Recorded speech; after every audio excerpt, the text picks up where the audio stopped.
viewers, you're once again welcome to another edition of the Shirlma Show. Our guest today holds a PhD in Public Relations and International Business and an MPhil in Publishing Studies.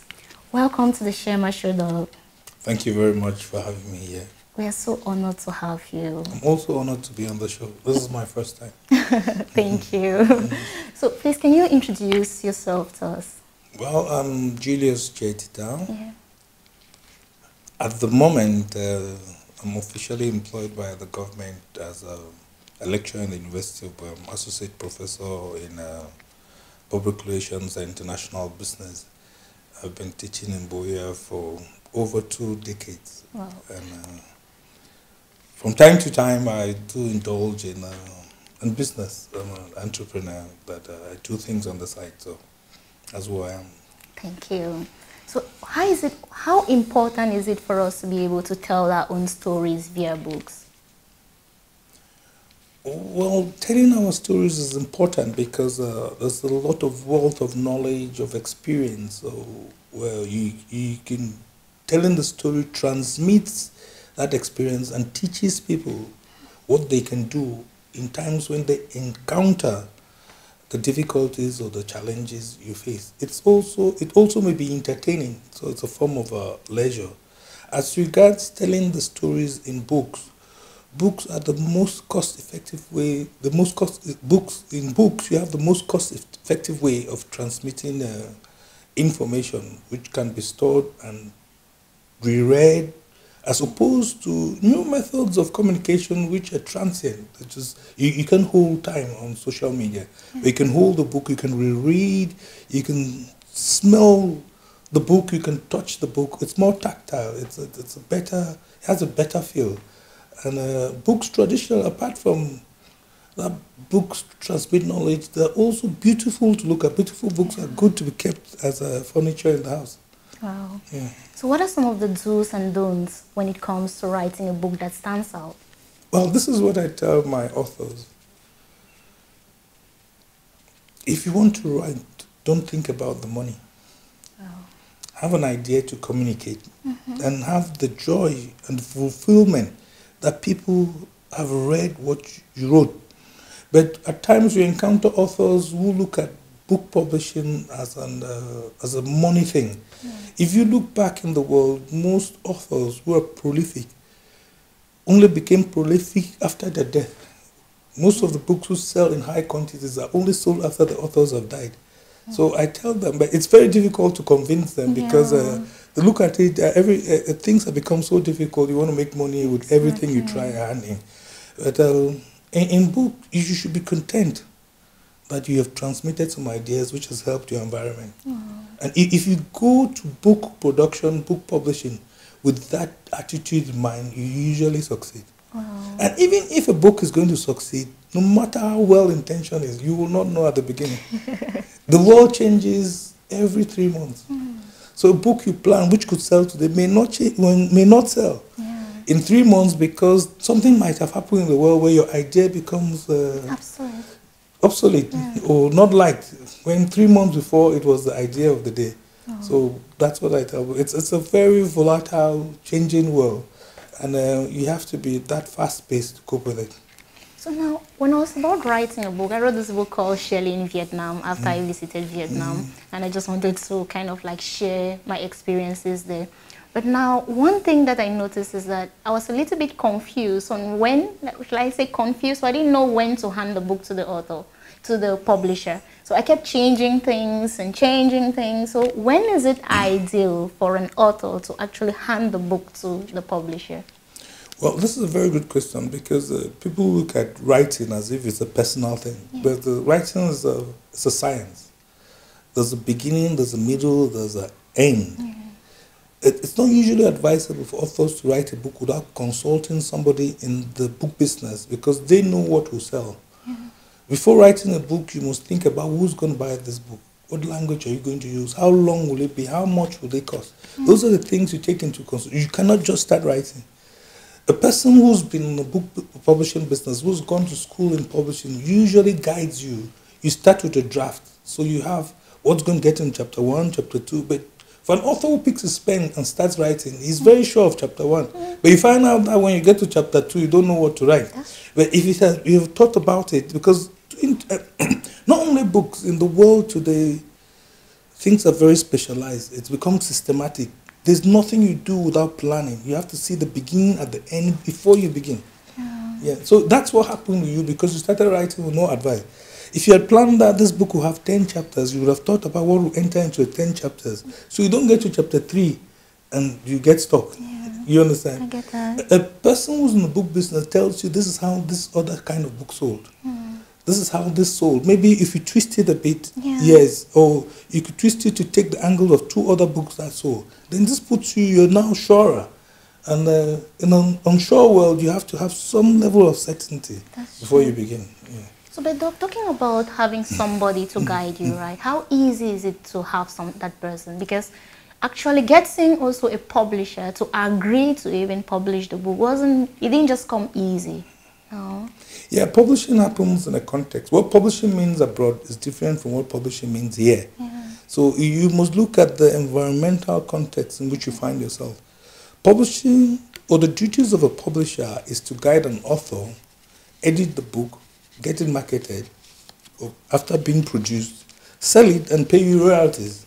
But in that system, there's a provision for credit. Yeah. That you can have money to do that, because all this happens before a single book goes out. Yeah. And in our system, there's no provision for credit. And so investing in a book in a society that does not read, it's really not a business venture that people would like to get into. Which means that in our publishing context, the author must have some part to play, bearing the risk of the financial investment. If you really feel that this book has something you want to put, then put your money where your mouth is. Do you understand? I get that. So that's what I tell. It's a different ball game altogether, and we cannot take a Western publishing scenario back here. But the interesting opportunities which exist now. I've just been involved in a project, a book which just came out, and it involved the author, involved the publisher. I came in as a printer of the book, where there was part financing by everybody. But we had, you know, all business now is international, and our book sells on Amazon at the moment, while hard copies sell here, because Amazon cannot deliver to Cameroon. So we moved the book with in our suitcases and sell, because people, when did anybody last go to the bookshop? So nobody goes there. So this, I go down to, I tell people, take your book, go to your country meeting and sell it. If your family members cannot buy a book, why are you expecting people on the road to buy it?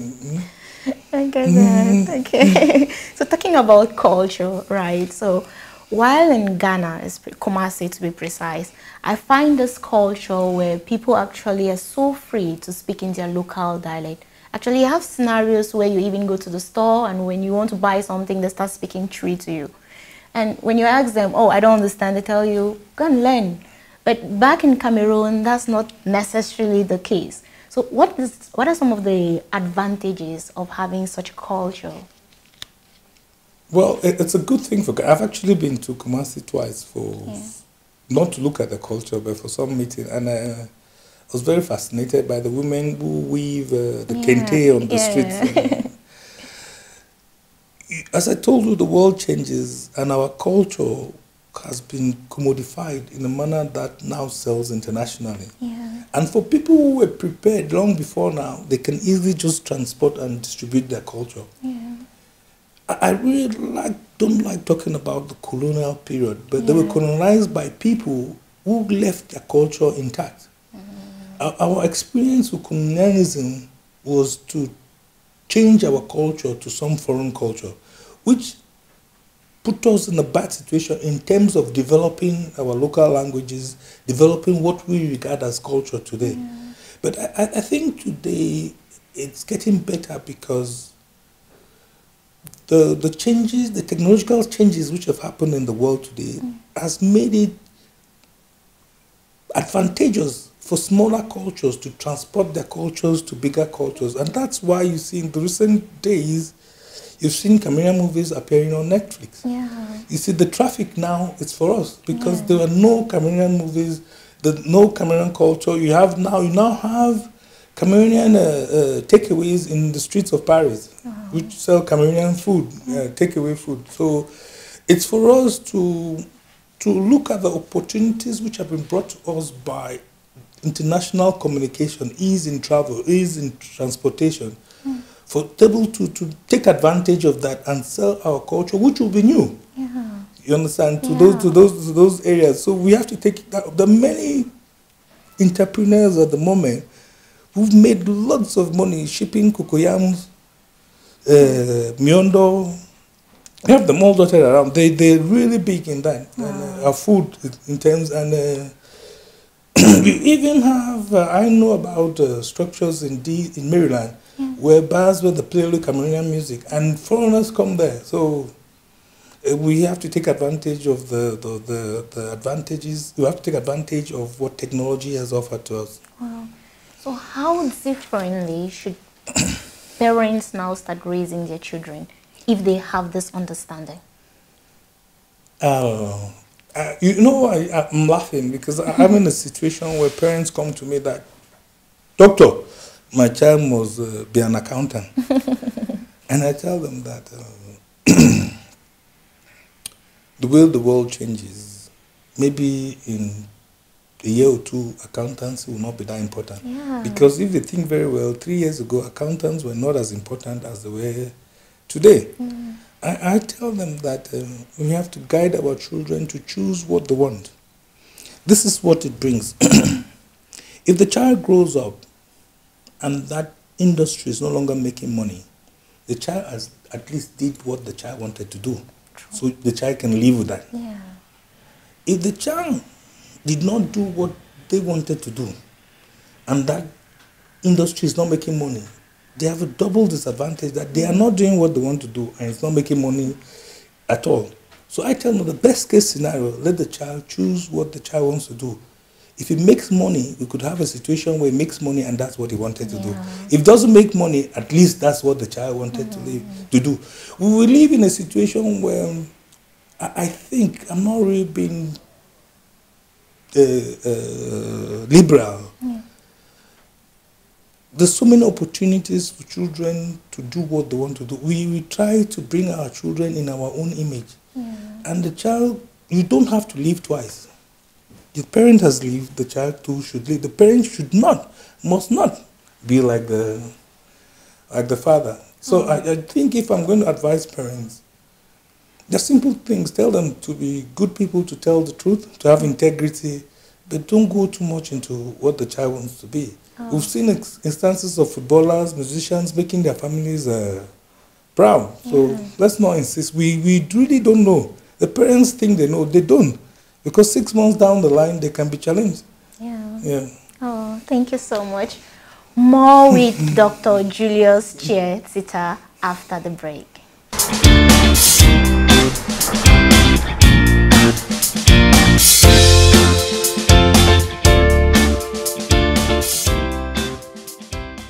If you're just joining us today on the Shirlma Show, we've been honored to be in the presence of Dr.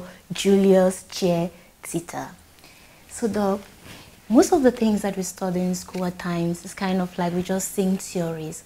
And when students leave school, it's sometimes so difficult to apply this theory. Are there some techniques that you can share with us, both from the teacher's perspective and the student's perspective, that can help us to be able to apply this theory, maybe to create jobs for ourselves? Well, I think to have this become a reality, it starts from designing the programs in the first place.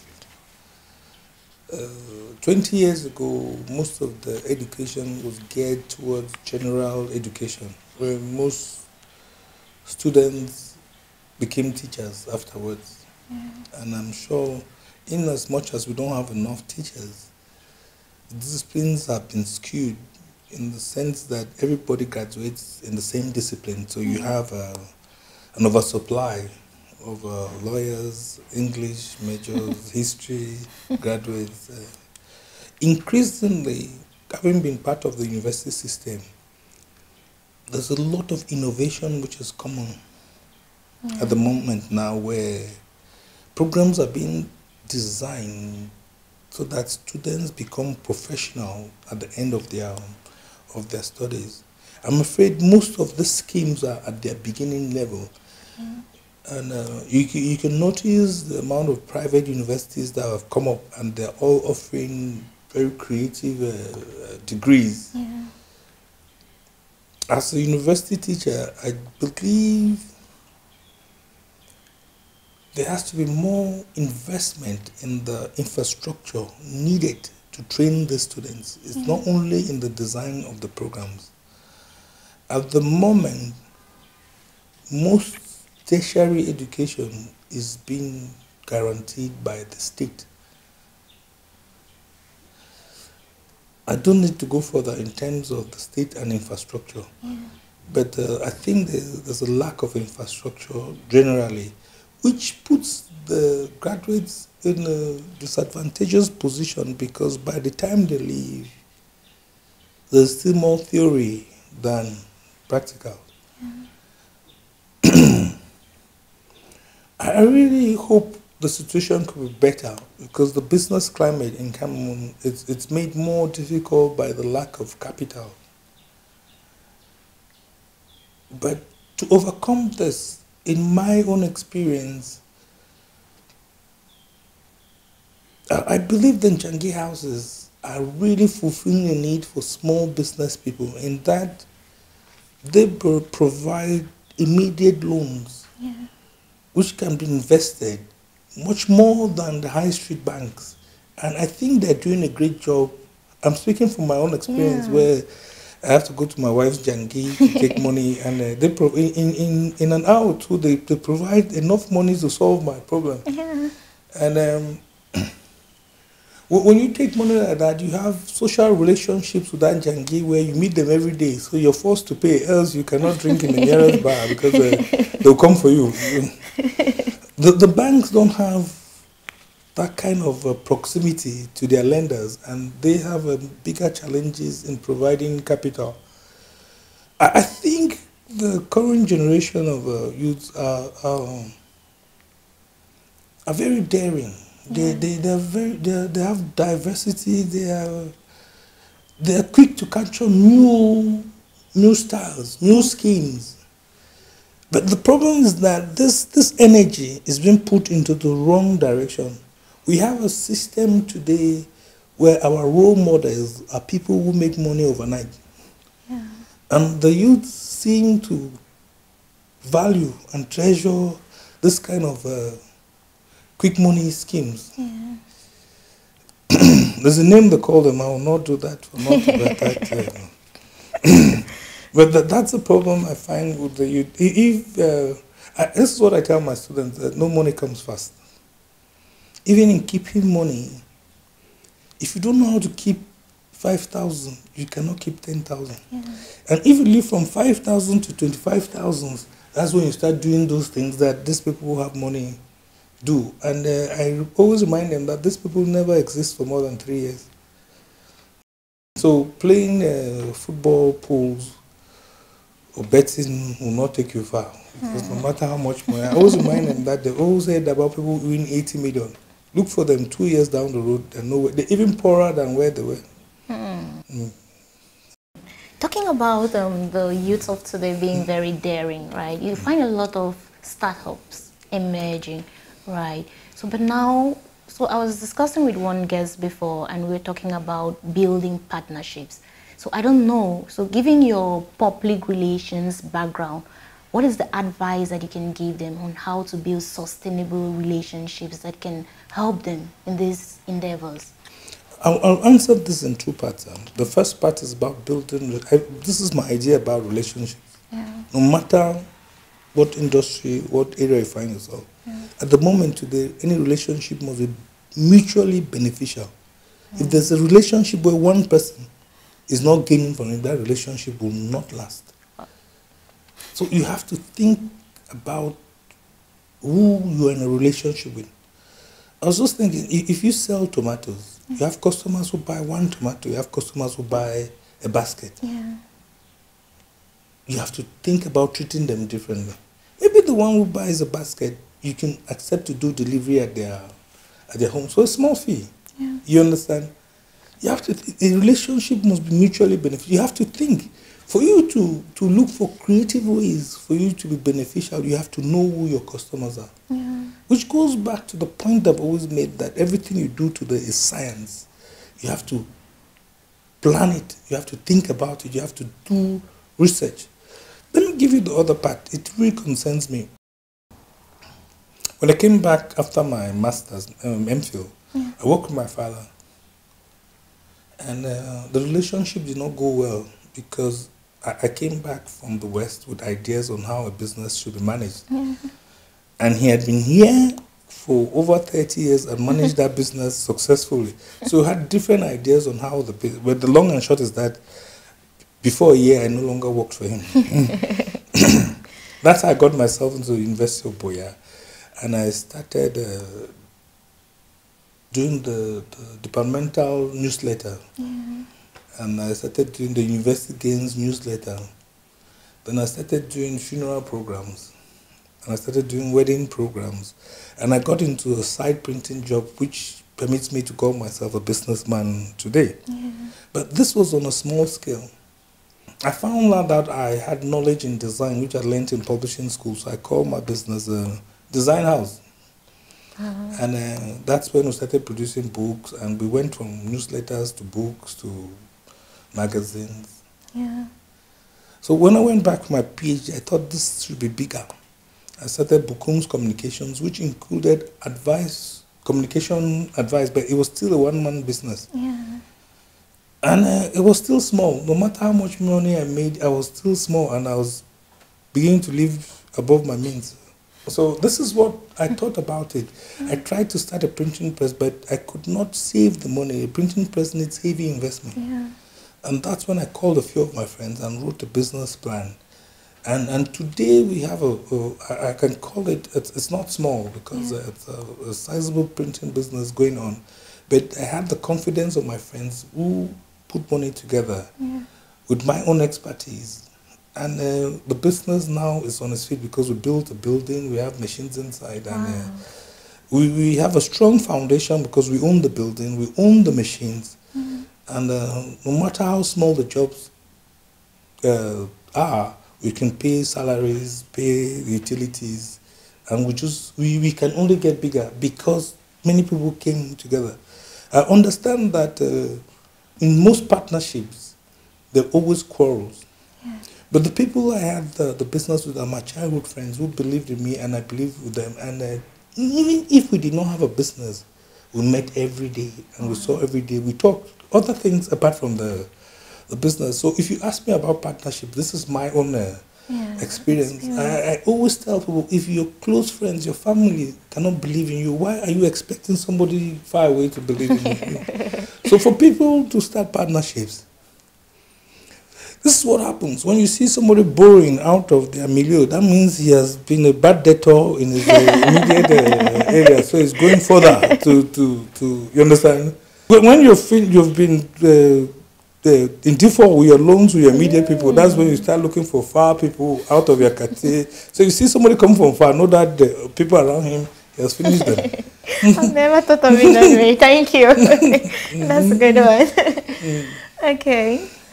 So, but when you look at the way you actually manage, like you started with the newspapers, the brochures, and now you're still in printing. And even when you look at the University of Boya, you've been there for over 2 decades. That talks a lot about being consistent. But when you look at a lot of startups today, it's very easy for us to start one thing and tomorrow we've started another thing. I even remember my own experience where my mentor actually had to put me down. Shirley, you keep telling me about different ideas every day. Please, can you just give me 2 ideas? And so what advice can you give young people when it comes to consistency? I don't think the word is consistency. The word is that you have to actually think well. You know, we have stories about Futsu selling granite and then owning hotels. You can never sell granite and own hotels. If you sell granite, you get sick and you go to hospital, they'll give you medicine to malaria. You'll not be able to buy because you sell granite, you die. The people who make money from granites are people who make phone calls to Garua and know how much groundnut is in Garua. They say, send me 2 trucks. They call 4 trucks. Those are the groundnut sellers that make money, not the people who move on the road. This is what I mean. To get into any business, you must be able to do research in that business, to know how that business works. You cannot sell bushmeat without going to the east to buy bushmeat. That you send, how is it transported? You understand? What are the challenges of transporting bushmeat from the East Province to here? You have to know all those things. In my printing press, printing is a lot of processes. There's a conception, there's a mise en page layout. Yeah. There's actually the binding, there's the printing, and there's the packaging. Very few people are experts in all these areas. So you have to look at, if there's 5 sections, you have to have knowledge of, I have knowledge in nearly all. So I go to my printer, it tells me that this thing is not working because the ink is not fine. I say, no, printing works with water and ink not mixing, you understand? This is a lie. Do it this way, it will work, you understand? If you did not know, that printer will take money for you to repair what is wrong. So you have to have intense knowledge in the business. To sell yaourt is different from selling burgers, you understand? You have to know how the burger is made, how long the bread stays, how thick the meat is, you understand? What kinds of meats are. It's not because you have money that you operate a hotel. People go to school to manage a hotel. You must be able to use the expertise needed for that business. Wow. So that's my idea about business. It's not business is something where you need more energy because there's a lot of competition. When I started doing funeral programs, by the time you turn, everybody was doing funeral programs. So I started to do wedding programs that was like a fan. Very hard steps, you understand? You have to think how you move ahead. You have to do, when you do the wedding program, you take a transparent paper and put over the cover. It looks different because you have a transparent paper, you still see. You have to think out of the box. So you have to be on your feet now today because if somebody sees you doing something, he starts it as well. So what makes you relevant is how different. It's all over the world. There's a lot of competition today that you have to ask yourself, what's your unique selling point? What are you coming to this business with? And that's what I ask people all the time when they come. You want to do this business. Do you know how much this thing, how is the other person doing it? And if you do due diligence, it could tell you whether you can get into the business or not. And if it doesn't tell you that, it could tell you the angle to get into the business. Wow. So business is scientific, it's systematic. It's not like people drop out of school, go and do business. No. No longer like that. Thank you so much. After the break, more with Dr. Julius Che Tita.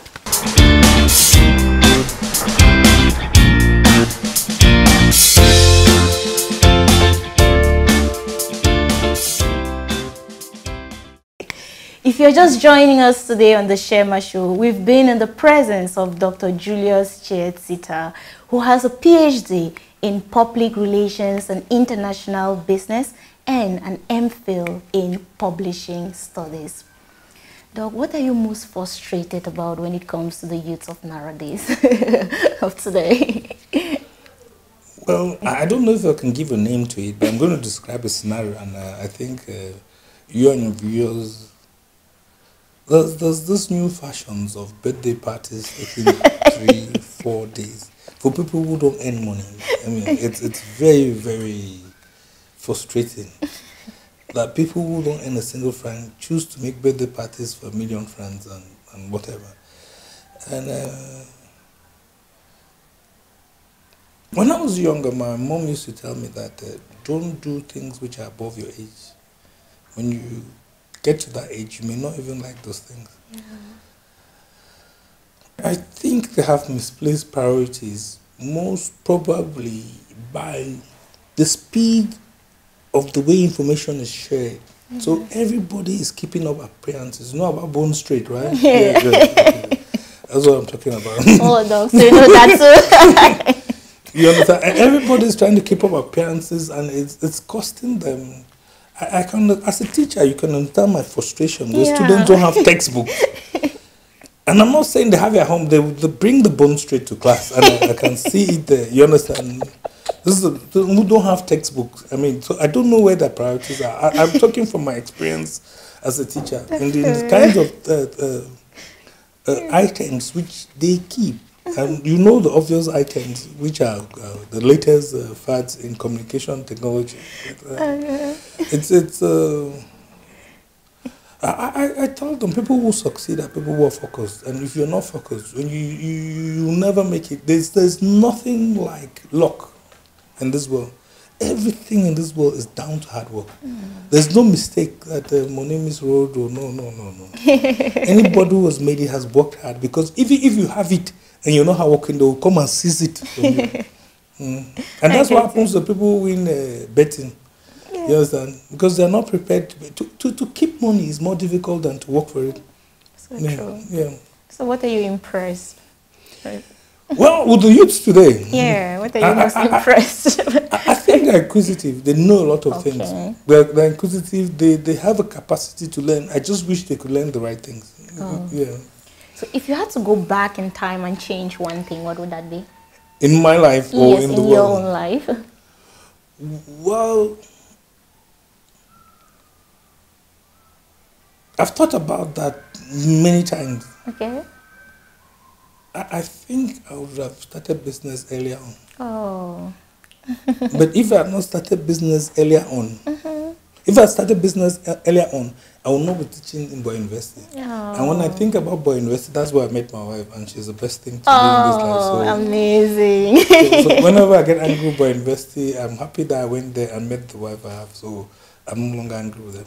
Oh, good. And you have amazing students too. Binta was just telling me that actually you're such a good lecturer. So thank you. Thank you very much. Thank you very much. So we have some quick questions for you, if you don't mind. Yeah. I would like you to answer like 3 of them.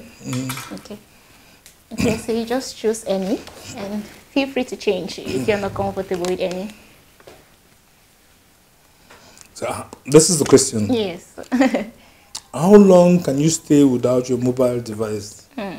I don't think I'm thinking of parting with anytime. I mean, the longest I've stayed in the last 3 years is during this interview where I put up my phone. Oh, wow.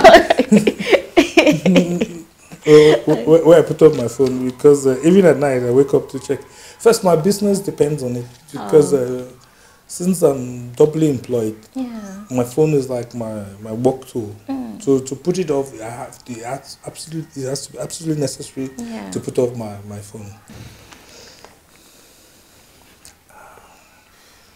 So what are some of the best school days memories? I went to PNU a long time ago. I left PNU in 1980. I went to Secret, I went to Bambali, then I went to school abroad. I think one of the best times I enjoyed was in Bambali. Secret was a single-sex school. Then we go to a mixed school. And so we had challenges living with girls, and so it was very exciting that we came from Secret with 10 points. And on the first day, they told us that this Secret boys, these 10 points don't mean anything here. And we did not believe. So I was like second, number 5, number 9, number 33, and failed the mock. Whoa! And that's when it got dawned on to me that this was predicted on the first day. So we had to sit down and then study.